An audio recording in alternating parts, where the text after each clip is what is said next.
Of all the financial titans and philanthropists of the 20th century, none are more complex or mysterious than George Soros. Like Carnegie, J.P. Morgan, and the Rockefellers, he amassed billions through ruthless business decisions, only to turn around and give away most of his fortune to advance his own personal philosophy.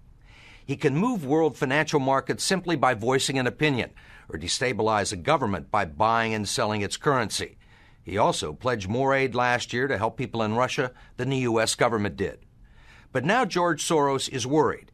He thinks the global economy is coming apart at the seams and that the world needs to be protected from people like George Soros.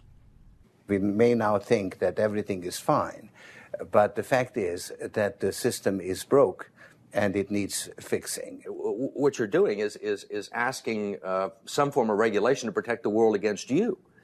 Well, I am a player, and I think all players should be regulated. There have to be rules of the game.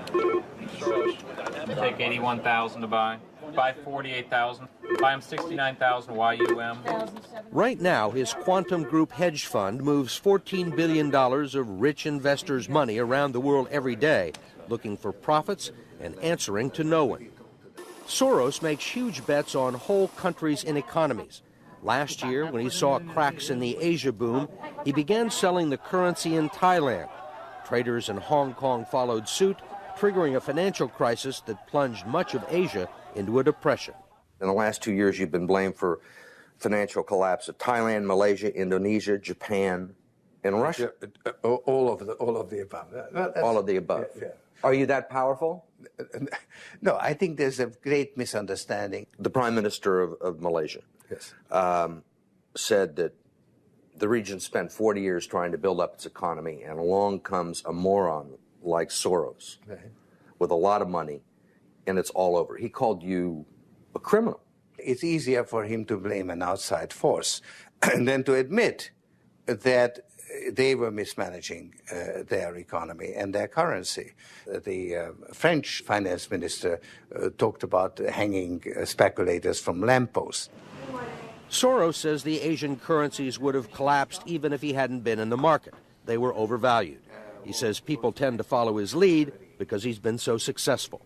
I think that I've been blamed for everything. I am basically there to make money. I cannot and do not look at the social consequences of what I do. This man is a carnivore of the first order. Jim Grant is the editor of Grant's Interest Rate Observer and one of Wall Street's most respected analysts. He never tires of watching Soros, in part because of the huge bets he's willing to place on his hunches. He has always amazed the people he's worked with at his audacity and his willingness to back up his commitments with enormous sums of money. It causes the blood to drain from ordinary mortals' faces. Like risking $2 billion in Russia. When the Russian market began falling apart in August, Soros was the country's single largest investor. He called the U.S. Treasury and asked Uncle Sam for $7 billion to prop up the ruble. When U.S. officials failed to intervene, Soros wrote a letter to the Financial Times of London saying he thought the Russian currency should be devalued by as much as 25%. A few words from Soros were enough to cause panic selling that fueled the crash. What's it like to have a statement that you make have such serious, grievous consequences? I mean, you can, it looks to me like in a number of situations you can take a position against a currency or make a statement, and the whole country falls apart. Well, it's a tremendous sense of responsibility, actually. And it's also a humbling experience because I am actually trying to do the right thing, and sometimes what I do has an unintended negative consequence, as it did in Russia. For both the Russian middle class and for Soros, who lost his $2 billion. Whatever his motivations, no one can accuse him of greed. He's backed away from the day-to-day operation of his businesses and is giving away his billions now with the same determination that he made them in places like Haiti, a country that has less money in the bank than he does. Last month, he brought the First Lady with him for a look at some of the projects his foundation is funding. This is Mr. George Soros, and he's going to be helping the hospital. This year, Soros plans to give away almost $500 million around the world. In Bosnia, when the water supply to Sarajevo was cut off at the height of the siege, it was Soros who wrote a check to jury-rig a pipeline through an abandoned highway tunnel.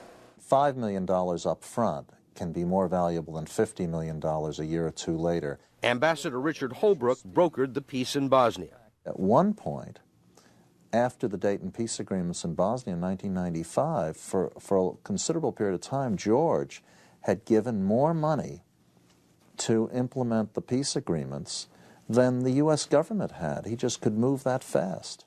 In Russia, he pledged $100 million to help scientists who might otherwise have sold their expertise to bidders like Iran or Iraq. In Eastern Europe, he's educated a new generation. And in Ukraine, he spent millions retraining the old Soviet military. At the center of George Soros, there's an inherent contradiction. Which is? Which is, on one hand, you're the capitalist who does not care about the social consequences of his act, and on the other hand, you are a philanthropist who cares only about social consequences. How do you resolve the two? Recognizing that as a competitor, I've got to compete to win.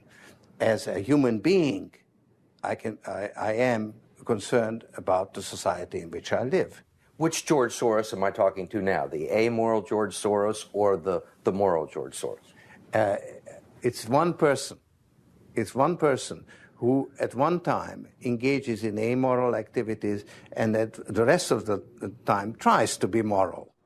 To understand the complexities and contradictions in his personality, you have to go back to the very beginning, to Budapest, where George Soros was born 68 years ago to parents who were wealthy, well-educated, and Jewish. When the Nazis occupied Budapest in 1944, George Soros' father was a successful lawyer. He lived on an island in the Danube and liked to commute to work in a rowboat. But knowing there were problems ahead for the Jews, he decided to split his family up. He bought them forged papers, and he bribed a government official to take 14-year-old George Soros in and swear that he was his Christian godson. But survival carried a heavy price tag. While hundreds of thousands of Hungarian Jews were being shipped off to the death camps, George Soros accompanied his phony godfather on his appointed rounds, confiscating property from the Jews. These are pictures from 1944 of what happened to George Soros' friends and neighbors.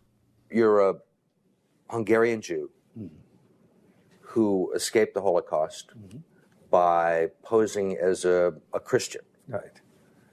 And you watched lots of people get shipped off to the death camps. Right. I was 14 years old. And I would say that that's when my character was made. In what way? That one should think ahead, one should understand and anticipate events, and one is threatened. It was a tremendous threat of evil. I mean, it was a very personal experience of evil. My understanding is that you went out with this protector of yours who swore that you were his adopted godson. Yes, yes. Went out, in fact, and helped in the confiscation of property from the Jews. That's right. Yes. I mean, that sounds like an experience that would send lots of people to the psychiatric couch for many, many years. Was it difficult? Not at all. Not at all. Maybe as a child you don't see the connection, but it created no problem at all. No feeling of guilt. No.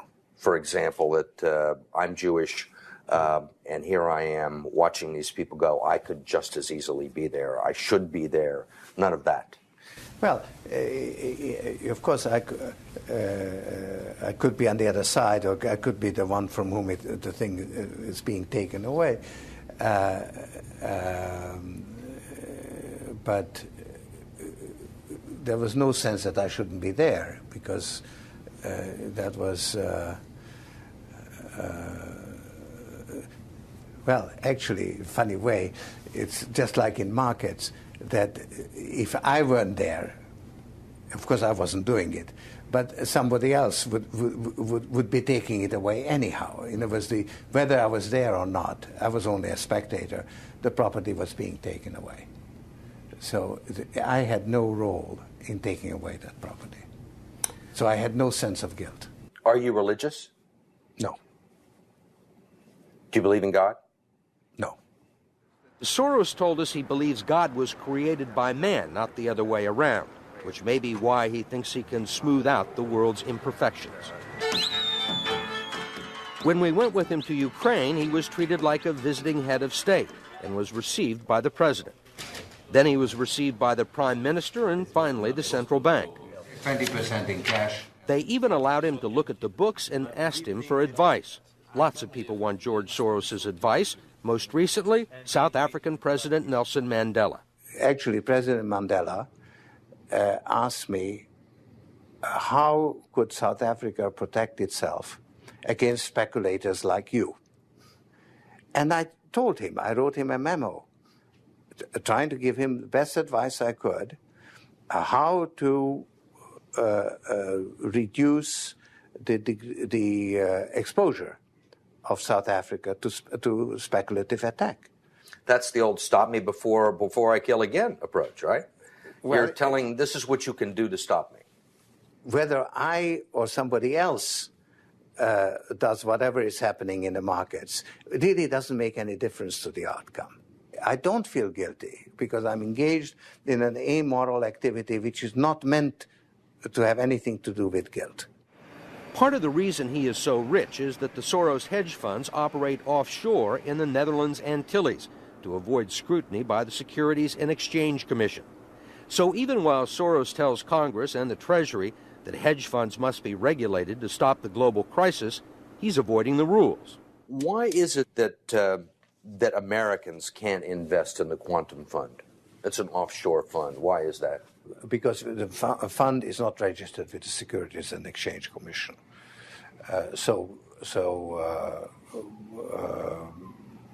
We are not licensed to do business in the United States. That's right. Because?